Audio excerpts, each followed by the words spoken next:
À la répétition du dîner de mon frère, ma mère a fait teinter son verre et a dit, un fils construit un avenir. L'autre n'est qu'un distributeur automatique sur pattes. Tout le monde a ri, lui y compris. J'ai calmement pris le micro et j'ai dit, c'est drôle, sans ce distributeur, il n'y aurait pas de mariage demain. Puis je me suis tourné vers la coordinatrice et j'ai dit, arrêtez tout. La salle a sombré dans le silence, et c'était avant qu'il ne lise le contrat. Mon nom est Oliver. J'ai 32 ans. Pendant la majeure partie de ma vie d'adulte, j'ai été la personne que ma famille appelle quand le loyer manque, quand la voiture tombe en panne, quand quelqu'un a besoin d'argent qu'il ne peut pas se permettre de dépenser. Je ne suis pas l'enfant prodige. Ce titre appartient à mon frère cadet, Maverick. Je travaille dans la logistique. Je gère les chaînes d'approvisionnement pour une entreprise de taille moyenne. Le salaire est décent et je vis en dessous de mes moyens.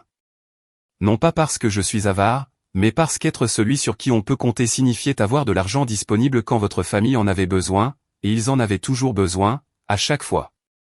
Le schéma a commencé tôt. Quand j'avais 16 ans, mes parents ont vendu ma console de jeu pour acheter à Maverick un nouvel ordinateur portable pour ses inscriptions à l'université. Je suis rentré de l'école et j'ai trouvé ma chambre vidée. Ils ont dit que Maverick en avait plus besoin. Ils ont dit que je comprendrais. J'ai compris. J'ai toujours compris. Quand j'avais 20 ans, ils m'ont emprunté $3000 pour couvrir le dépôt de garantie de Maverick pour son premier appartement. Ils ont dit qu'ils me rembourseraient dans les 6 mois. Ils ne l'ont jamais fait. Quand j'avais 24 ans, j'ai co-signé le prêt automobile de ma mère parce que son crédit était ruiné par des années de mauvaises décisions. Je paie toujours pour cette voiture. Elle la conduit chaque jour. Je ne me suis jamais plaint. Je me disais que c'était ce que les familles faisaient. On répondait présent quand on vous appelait. On aidait quand on vous le demandait. On ne comptait pas les points. Mais quelque part en chemin, je suis devenu invisible. Mon anniversaire passait sans une carte ou un appel. Ma promotion a reçu un signe de tête distrait. Quand Maverick s'est fiancé il y a 6 mois, la discussion de groupe familial a explosé de joie, 300 messages en une nuit. Des photos, des vidéos, tout le monde le félicitait. J'ai aussi envoyé mes félicitations. Personne n'a répondu. Pas une seule personne n'a accusé réception de mes messages. La planification du mariage a commencé immédiatement. Ma mère a pris les choses en main comme un général se préparant à la guerre. Lieu, traiteur, fleurs, photographe, musicien, un orchestre en direct. Tout devait être parfait pour Maverick. Rien n'était trop cher. Rien n'était de trop. J'ai regardé le budget gonfler de $20 000 à $40 000, puis $50 000, puis $75 000. Mon père, qui n'a pas eu de travail stable depuis 5 ans, n'arrêtait pas de dire qu'il trouverait une solution d'une manière ou d'une autre. Ma mère continuait d'ajouter des éléments à la liste comme si l'argent poussait sur les arbres. Il y a 3 mois, ma mère a appelé. Sa voix avait ce ton doux et mielleux qu'elle utilise quand elle a besoin de quelque chose, le ton qui vous donne envie de dire oui avant même d'entendre la demande. Elle m'a dit que le mariage de Maverick allait être l'événement de l'année. Elle m'a dit que la famille comptait sur moi. Elle m'a dit que cela signifierait beaucoup si je pouvais aider à couvrir certains des coûts. Juste le traiteur, a-t-elle dit. Peut-être les fleurs, éventuellement l'orchestre, et peut-être quelques autres petites choses. J'ai demandé combien. Elle a dit $35 000. Elle a dit ça comme si ce n'était rien, comme si elle demandait à emprunter $20 pour de l'essence. J'aurais dû dire non. J'aurais dû rire et raccrocher le téléphone. Au lieu de cela, j'ai demandé du temps pour y réfléchir. Elle m'a donné 2 jours. Le 3e jour, je me suis assis devant mon ordinateur et j'ai transféré l'argent. La totalité des $35 000. Pas parce que j'en avais envie, ni parce que je pensais que c'était juste, mais parce que je ne savais pas être autre chose que le fils fiable qui disait toujours oui. Mais j'ai fait quelque chose qu'il n'attendait pas, quelque chose qu'il ne découvrirait que trop tard, j'ai lu chaque contrat de prestataire avant de signer mon nom. Chaque page, chaque clause, chaque ligne écrite en petits caractères. J'ai ajouté mes propres clauses, des conditions personnalisées que ma mère n'a jamais pris la peine de lire. Je me suis désigné comme le titulaire principal du compte pour chaque accord. J'ai inclus des conditions d'annulation qui me protégeaient, moi et non eux, des conditions qui me donnaient un contrôle total. Ma mère n'a jamais lu les petits caractères. Elle a juste vu les dépôts être débités de mon compte et a continué à planifier son mariage parfait. La répétition du dîner avait lieu ce soir. J'ai conduit pendant 2 heures jusqu'à la salle de réception. Je suis entré vêtu d'un costume acheté en solde il y a 3 ans. Maverick portait un smoking sur mesure. Ma mère portait une robe de créateur qui coûtait plus cher que mon loyer. Elle a embrassé Maverick sur la joue quand elle l'a vu. Elle m'a fait un signe de la main de l'autre bout de la pièce. J'étais assis à l'extrémité de la table d'honneur. Maverick et Amelia étaient assis au centre, rayonnants. Mes parents les entouraient. La salle bourdonnait de rire. Le dîner a été servi. J'ai mangé en silence. Puis vinrent les discours. Mon père a parlé des réussites de Maverick, à quel point il était fier. Il ne m'a pas mentionné. Ma mère a tamponné ses yeux et a parlé de Maverick grandissant. Elle a remercié Amelia. Elle ne m'a pas mentionné. Maverick a remercié tout le monde, ses parents, ses témoins. Il ne m'a pas remercié. J'étais assis là à fixer mon assiette, me sentant invisible. Puis ma mère s'est levée à nouveau. Elle a fait teinter son verre et la salle s'est tue. Elle a souri, les yeux brillants. Elle a regardé Maverick, puis moi. J'ai 2 fils, a-t-elle dit. L'un d'eux construit un avenir, une carrière, une vie dont nous pouvons tous être fiers. Elle a fait une pause. L'autre n'est qu'un distributeur automatique sur pattes. La salle a éclaté de rire. Les gens ont applaudi. Mon père a rigolé. Maverick a souri. Amelia a couvert sa bouche, les épaules secouées par le rire. Je n'ai pas bougé. J'ai fixé ma mère et quelque chose en moi s'est brisé. Le rire résonnait. Il remplissait chaque recoin. Je me suis levé lentement. Le rire s'est estompé. Le sourire de ma mère a vacillé. Je me suis avancé vers le devant. La coordinatrice, Valentina, me regardait. J'ai tendu la main vers le microphone. La salle était silencieuse. C'est drôle, ai-je dit, ma voix calme. Sans ce distributeur, il n'y aurait pas de mariage demain. Le silence s'est approfondi. Le visage de ma mère est devenu pâle. Le sourire de Maverick a disparu. Je me suis tourné vers Valentina. Arrêtez tout, ai-je dit. Valentina a cligné des yeux, puis a acquiescé. La salle a explosé en murmures. Ma mère a saisi mon bras. Oliver, qu'est-ce que tu fais? J'ai regardé sa main, puis son visage. Je l'ai simplement fixé jusqu'à ce qu'elle lâche prise. Maverick s'est levé, le visage rouge. Oliver, ce n'est pas drôle. Non, ai-je dit, ça ne l'est pas. Valentina était sur son téléphone. Les barman ont arrêté de servir. Les traiteurs ont fait une pause. Oliver, s'il te plaît, a dit ma mère. Je me suis tourné vers la foule. Vous devriez tous savoir quelque chose. Chaque prestataire ici ce soir est sous contrat à mon nom. Et chaque contrat inclut une clause qui me permet d'annuler avec un préavis de 48 heures. Les murmures se sont transformés en vacarme. Ma mère a vacillé. Maverick est devenu livide. Valentina s'est approchée avec une tablette. Sur l'écran se trouvait un contrat avec une clause d'annulation mise en évidence. Monsieur Hay, souhaitez-vous procéder? Ma mère s'est précipitée vers l'avant, les larmes coulant. Oliver, je suis désolé. C'était une blague. Une blague, ai-je répété. Comme le fait que j'ai payé l'intégralité de ce mariage? Comme le fait que personne ne m'ait remercié? Comme le fait que je n'ai été rien d'autre qu'un portefeuille pendant 16 ans. Mon père a fait un pas en avant. Si tu fais ça, tu ne fais plus partie de cette famille.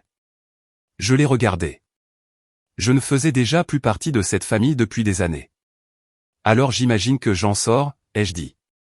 J'ai pris la tablette. La salle retenait son souffle. Mon doigt planait au-dessus du bouton. Oliver, a chuchoté ma mère. S'il te plaît. J'ai levé les yeux.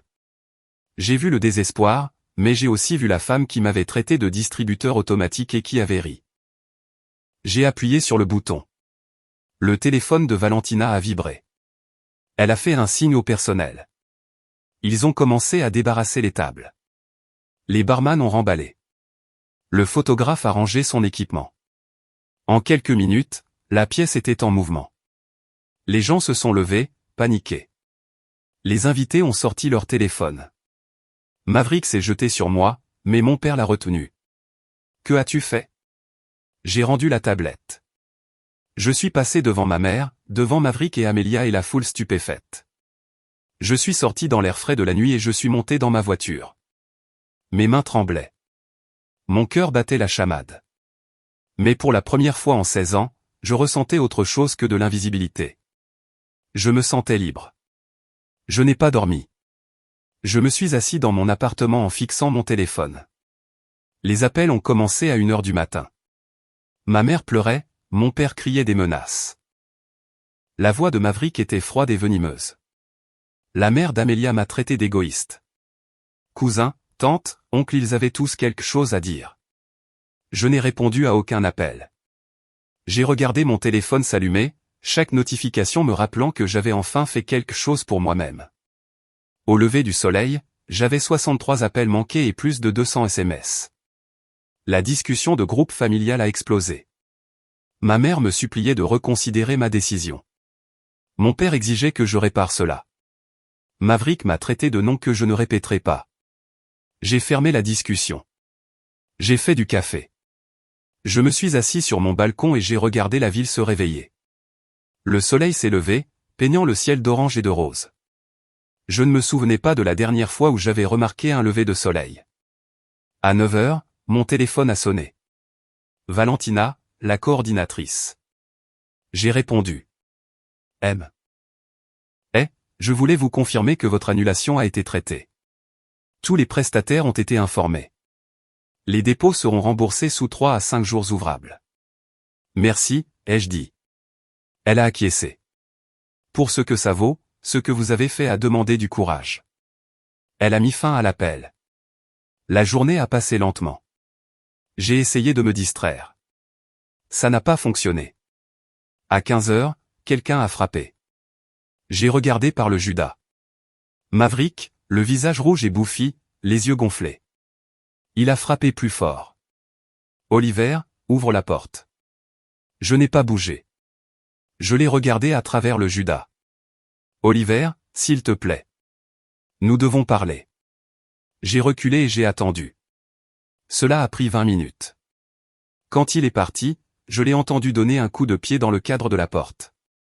Ce soir-là, ma mère s'est présentée. Elle n'a pas frappé ni crié. Elle s'est juste tenue dehors et a pleuré. Je pouvais l'entendre à travers le bois. Je me suis assis sur le canapé à écouter, sentant quelque chose se tordre dans ma poitrine. Une partie de moi voulait ouvrir la porte, mais je ne l'ai pas fait parce que si j'ouvrais cette porte, rien ne changerait. Alors, je suis resté assis là à écouter jusqu'à ce qu'elle parte. La nuit a été calme après cela, juste le silence. Je me suis couché vers minuit. Je suis resté allongé dans l'obscurité, me demandant si j'avais fait une terrible erreur, me demandant si avoir raison valait la peine d'être seul. Je me suis endormi après 2 heures. J'ai rêvé de la répétition du dîner, de la voix de ma mère, des rires. Dans le rêve, je n'appuyais pas sur le bouton. Je restais invisible. Quand je me suis réveillé, j'étais content que ce ne soit qu'un rêve. Le dimanche matin est arrivé comme un enterrement. Le mariage était censé commencer à 11h. J'imaginais le lieu vide. J'imaginais les invités, confus et en colère. J'imaginais Maverick et Amelia vêtus de leur tenue de mariage, fixant des portes verrouillées. Je ne ressentais rien. Mon téléphone avait cessé de sonner. J'ai ouvert la discussion de groupe familial une dernière fois. Le dernier message était de mon père, « Tu es mort pour nous ». J'ai fixé ces mots. J'ai attendu qu'ils fassent mal. Ils n'ont pas fait mal. Au lieu de cela, j'ai ressenti du soulagement. J'ai passé la journée à nettoyer. J'ai récuré les sols, organisé mon placard.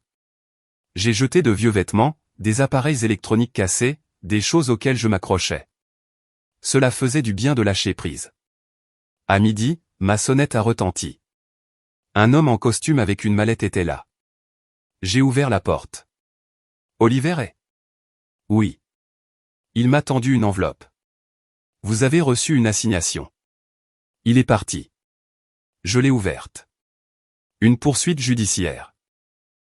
Mes parents me poursuivaient pour le remboursement de tous les dépôts plus des dommages émotionnels, 75 000 $.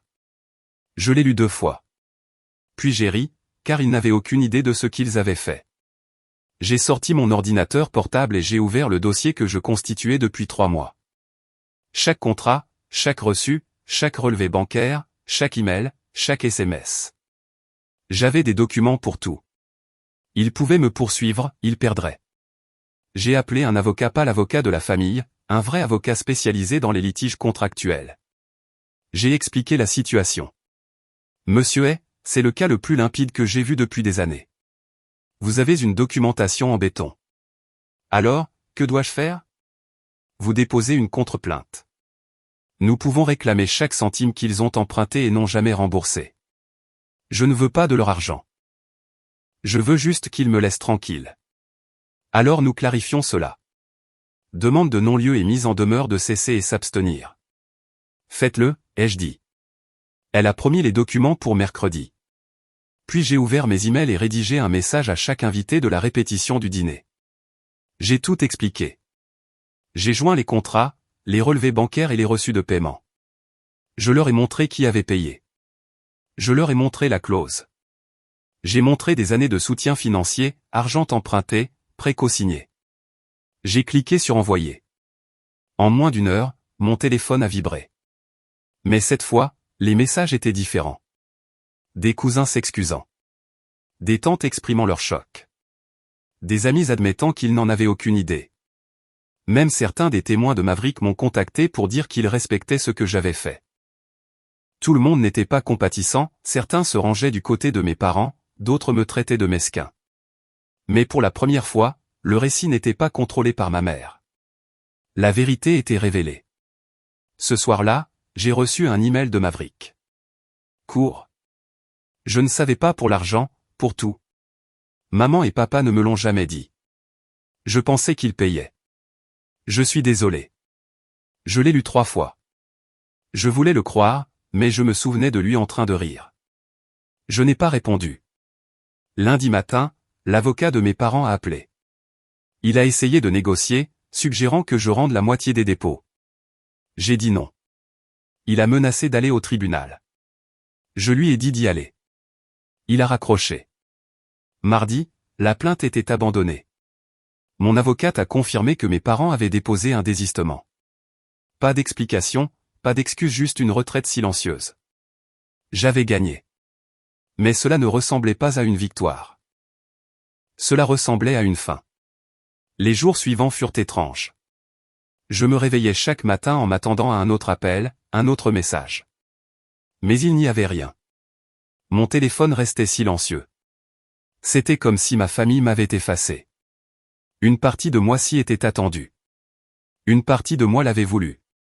Mais une autre partie, la partie qui se souvenait d'avoir 16 ans et de croire que la famille signifiait quelque chose, ressentait l'absence comme un membre fantôme. Je suis retourné au travail. Des collègues m'ont interrogé sur mon week-end. J'ai dit que c'était calme. Ils n'ont pas insisté. Je me suis plongé dans les feuilles de calcul et les rapports, mais le silence m'a suivi jusque chez moi. Je m'asseyais le soir, la télévision allumée mais non regardée, le téléphone face contre table. J'ai pensé à appeler quelqu'un, mais qui? J'avais passé des années à être celui sur qui on peut compter. Je n'avais jamais construit d'amitié en dehors de la famille. Maintenant, j'en avais besoin. Je ne savais pas comment faire. Jeudi, j'ai reçu un email de Valentina. Elle me demandait si j'accepterais de parler à un reporter d'un blog sur l'art de vivre. La rumeur s'était propagée. J'ai décliné. Il ne s'agissait pas d'attirer l'attention. Il s'agissait de limites. Vendredi soir, j'ai conduit jusqu'à mon ancien quartier. Je ne savais pas pourquoi. Peut-être voulais-je voir la maison de mes parents une dernière fois. Peut-être pour clore le chapitre. Je me suis garé de l'autre côté de la rue et j'ai fixé la porte d'entrée. Les lumières étaient allumées. Des ombres bougeaient derrière les rideaux. Je suis resté assis là pendant 1 heure, puis je suis rentré chez moi.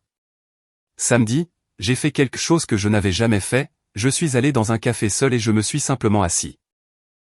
J'ai regardé les gens aller et venir, j'ai écouté des fragments de conversation. Un couple se disputant pour le dîner, un étudiant se plaignant des examens, un homme plus âgé lisant un journal. C'était ordinaire, paisible, tout ce que ma vie n'avait pas été depuis 16 ans.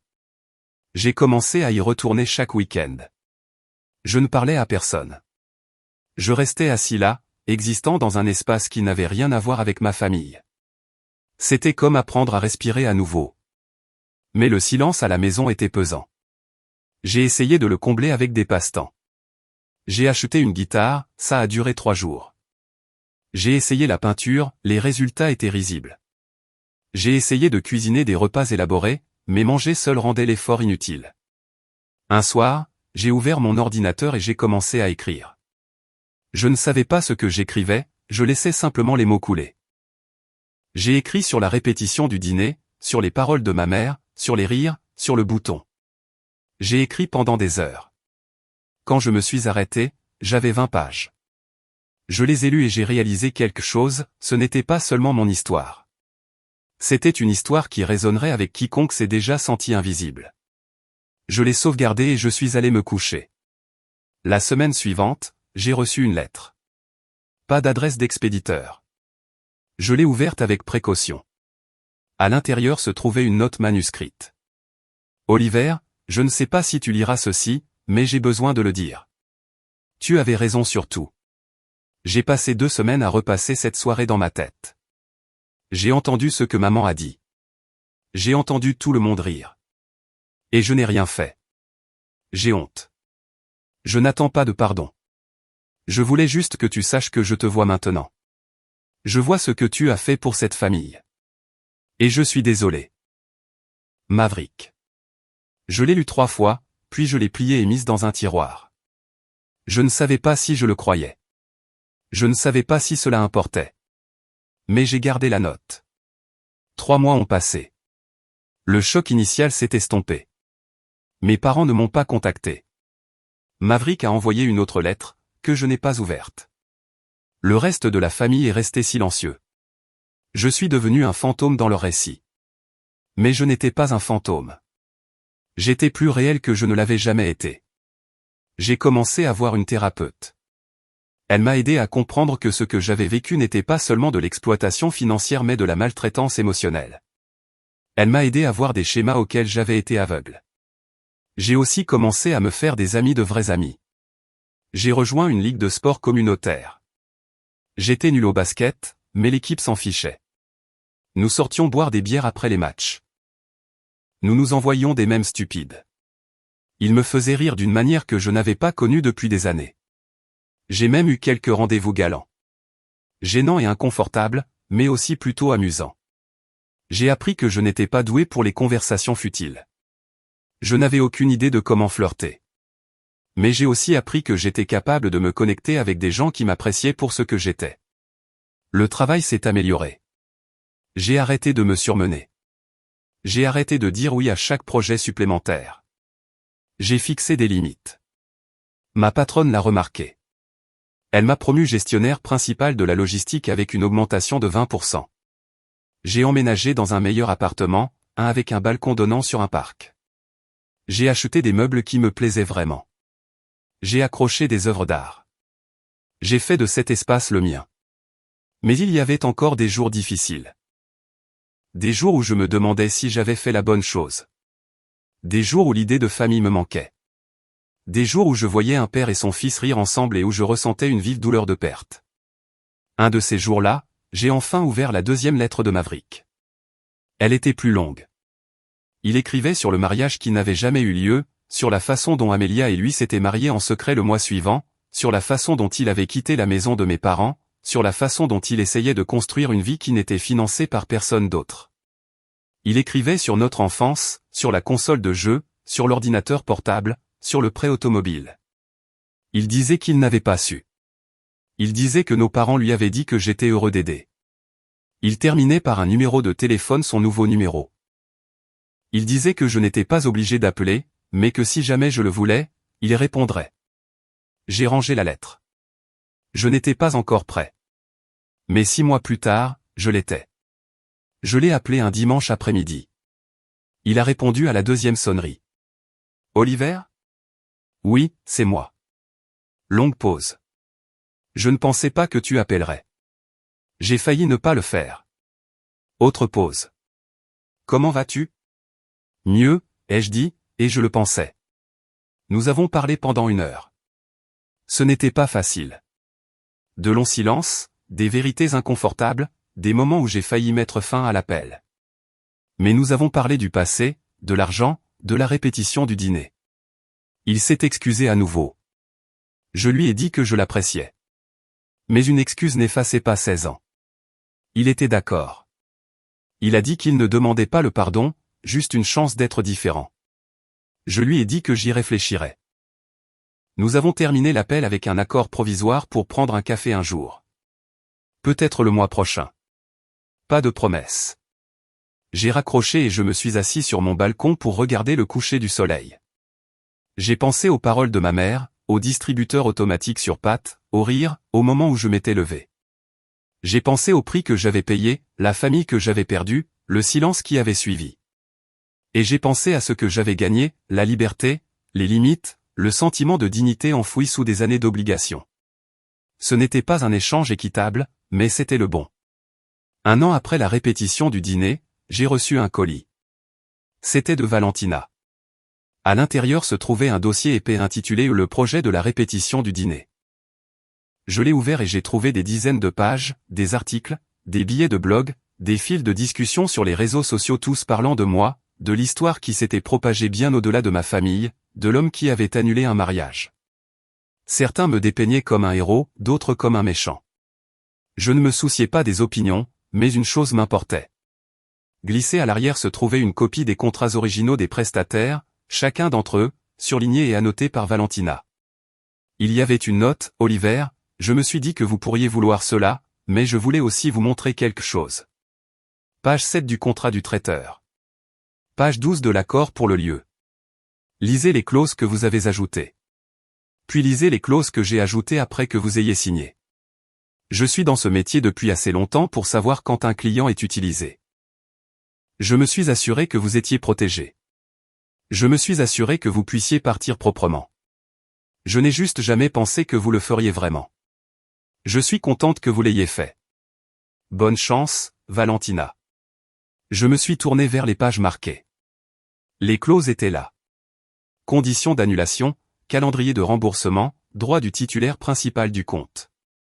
Mais il y avait des clauses supplémentaires dont je ne me souvenais pas, des clauses qui me protégeaient de toute responsabilité, des clauses qui empêchaient ma famille de poursuivre les prestataires, des clauses qui garantissaient que chaque dépôt serait remboursé intégralement sans pénalité. Valentina avait vu ce que je faisais, et elle s'était assurée que je pouvais le faire sans conséquence. Je suis resté assis là à fixer les contrats, ressentant quelque chose que je n'avais pas ressenti depuis longtemps, de la gratitude. Pas pour ma famille, mais pour une étrangère qui avait compris ce dont j'avais besoin avant même que je ne le sache moi-même. J'ai appelé Valentina. Elle a répondu à la première sonnerie. Monsieur est. Merci, ai-je dit. Je vous en prie. Pourquoi avez-vous fait ça? Elle est restée silencieuse un moment. Parce que j'ai vu trop de gens rester dans des situations qui les blessent parce qu'ils se sentent piégés. Vous n'étiez pas piégé. Vous aviez juste besoin que quelqu'un vous montre la porte. Vous m'avez montré la porte. Je l'ai franchie. Vous l'avez fait. Et j'espère que vous ne reviendrez jamais en arrière. Nous avons discuté un peu plus longtemps de son travail, de ma vie, de l'étrange voyage qui nous avait tous deux menés à ce point. Quand nous nous sommes dit au revoir, je me sentais plus léger. J'ai remis les contrats dans le dossier et je les placés sur une étagère. Pas caché, pas oublié, juste là, un rappel du jour où je me suis choisi. Ce soir-là, j'ai rencontré Maverick pour un café. C'était notre 5e rencontre en 6 mois. Les 4 premières avaient été maladroites, mais celle-ci était différente. Nous avons parlé de travail, de basket, du nouveau restaurant qu'il voulait essayer. Nous n'avons pas parlé de la répétition du dîner. Nous n'avons pas parlé d'argent. Nous n'avons pas parlé de nos parents. Nous avons juste parlé comme des frères. Peut-être pas les frères que nous étions, mais peut-être les frères que nous pourrions devenir. Alors que nous partions, Maverick m'a arrêté. Oliver, j'ai lu les contrats. Valentina m'en a envoyé une copie aussi. J'ai vu ce qu'elle a fait. J'ai vu ce que tu as fait. J'ai attendu. Tu aurais pu nous enterrer financièrement, légalement. Tu aurais pu nous détruire, mais tu ne l'as pas fait. Tu es juste parti. Je ne voulais pas vous détruire. Je voulais juste arrêter d'être utilisé. Il a acquiescé. Je comprends ça maintenant. Et je suis content que tu l'aies fait, parce que ça m'a forcé à grandir. Bien, ai-je dit. Nous nous sommes serrés la main. C'était formel mais aussi juste. Un nouveau départ. En rentrant chez moi, j'ai pensé au contrat, aux clauses, à la protection que Valentina m'avait donnée, au choix que j'avais fait. J'ai pensé aux paroles de ma mère, au distributeur automatique sur Pat, au rire, et j'ai réalisé quelque chose. Je n'étais pas un distributeur automatique. Je ne l'avais jamais été. J'étais une personne ayant de la valeur, une personne qui méritait le respect. Il avait fallu 32 ans, une répétition de dîner et un mariage annulé pour comprendre cela. Mais je l'avais compris, et c'était suffisant. 18 mois après la répétition du dîner, j'ai reçu un appel de ma mère. C'était la première fois que nous nous parlions depuis cette nuit-là. J'ai failli ne pas répondre, mais quelque chose m'a poussé à décrocher. « Oliver » a-t-elle dit. Sa voix était différente, plus calme, fatiguée. « Maman. Pouvons-nous nous parler en personne ?» J'ai hésité. « Pourquoi ?»« Parce que je te dois des excuses, de vraies excuses, et j'ai besoin de te le dire en face. » J'ai accepté de la rencontrer dans un parc près de mon appartement. Terrain neutre, public, sûr. Elle était déjà là quand je suis arrivé, assise sur un banc, les mains jointes sur ses genoux. Elle semblait plus vieille, plus petite. La femme fière et confiante de la répétition du dîner avait disparu. Je me suis assis à côté d'elle. Nous n'avons pas parlé pendant un long moment. Nous avons juste regardé les gens passer, des parents avec des enfants, des joggeurs, des promeneurs de chiens. La vie continuait, indifférente à notre drame. Finalement, elle a parlé. J'ai pensé à cette nuit pendant 1 an et demi. À ce que j'ai dit. À ce que j'ai fait. Je n'ai pas répondu. J'ai juste écouté. J'avais tort. Pas seulement pour t'avoir appelé un distributeur automatique sur tout. Pour avoir pris ton argent, pour t'avoir ignoré, pour t'avoir traité comme si tu n'avais pas d'importance. Elle s'est tournée pour me regarder. Ses yeux étaient rouges. Tu avais de l'importance, Oliver. Tu en as toujours eu. Je ne l'ai juste pas vu. Pourquoi, ai-je demandé. Pourquoi ne m'as-tu pas vu? Elle a gardé le silence longtemps. Parce que tu as fait en sorte que ce soit facile de ne pas te voir. Tu ne te plaignais jamais. Tu ne disais jamais non. Tu étais toujours là, toujours prêt à aider, toujours fiable. Et j'en ai profité. Nous en avons tous profité. Ce n'est pas une excuse. Je sais, ai-je dit. Je ne te demande pas de me pardonner. Je te demande juste de savoir que je suis désolé. Vraiment désolé. Je l'ai regardée. Cette femme qui m'avait élevé, qui m'avait blessé, qui m'avait appelé un distributeur automatique devant 200 personnes. Qu'est-ce que tu attends de moi, ai-je demandé. Rien, a-t-elle dit. Je ne veux rien. Je voulais juste dire que je suis désolé, et que je suis fier de toi pour t'être levé, pour avoir fixé des limites, pour t'être choisi. Je ne savais pas quoi répondre à cela. Alors, je n'ai rien dit. Nous sommes restés assis là encore un moment. Puis, elle s'est levée. Merci de m'avoir rencontré. Elle s'est éloignée. Je l'ai regardée partir, ressentant un mélange étrange d'émotions, colère, tristesse, soulagement, peut-être même un peu de paix. Je ne l'ai pas rappelée. Je ne lui ai pas couru après. Je l'ai juste laissé partir, parce que c'était ce dont j'avais besoin. 2 ans après la répétition du dîner, je me tenais dans mon nouvel appartement, regardant l'horizon de la ville. Le soleil se couchait, peignant les bâtiments d'or et d'ambre. J'avais construit une vie. Pas la vie que ma famille voulait, pas la vie que je pensais devoir avoir, mais une vie qui était la mienne. J'avais des amis, de vrais amis qui m'appréciaient. J'avais une carrière dont j'étais fier. J'avais des passe-temps et des intérêts et des choses qui me rendaient heureux. J'avais des limites. J'avais appris à dire non. J'avais appris qu'être fiable ne signifiait pas être exploité. Et j'avais la paix. Une paix réelle, authentique. Maverick et moi nous parlions régulièrement maintenant. Nous n'étions pas proches, pas de la manière dont des frères sont censés l'être, mais nous construisions quelque chose de nouveau, de plus sain. Mes parents et moi ne nous parlions pas. Peut-être qu'un jour nous le ferions, peut-être pas. J'avais arrêté d'attendre qu'il change. J'avais arrêté d'espérer des excuses qui répareraient tout. J'étais passé à autre chose. Je pensais à la répétition du dîner parfois. Au rire, au microphone, au bouton, au moment où je m'étais choisi. Les gens me demandaient encore si je le regrettais, si j'aurais aimé m'y prendre différemment, si ma famille me manquait. La vérité était complexe. Oui, l'idée de famille me manquait. Ce qu'elle aurait pu être me manquait. Mais la réalité ne me manquait pas, être invisible ne me manquait pas, être utilisé ne me manquait pas. J'avais payé un prix pour ma liberté. J'avais perdu des gens que j'aimais. J'avais quitté la seule famille que je connaissais. Mais j'avais gagné quelque chose de plus précieux, je m'étais gagné moi-même. Et cela valait tout l'or du monde. J'ai pris mon téléphone et j'ai regardé un SMS de Maverick. Il avait envoyé une photo de lui et d'Amelia souriant dans un parc. La légende disait, 2 ans plus tard, nous avons réussi. J'ai souri et répondu, heureux de l'apprendre. Puis j'ai posé le téléphone et je suis sorti sur mon balcon. La ville s'étendait devant moi, pleine de possibilités et de promesses. J'ai pris une grande inspiration. J'ai senti le poids que j'avais porté pendant si longtemps, le poids de l'obligation, de l'attente et de l'invisibilité s'envoler enfin de mes épaules. J'étais libre, et je ne reviendrai jamais en arrière.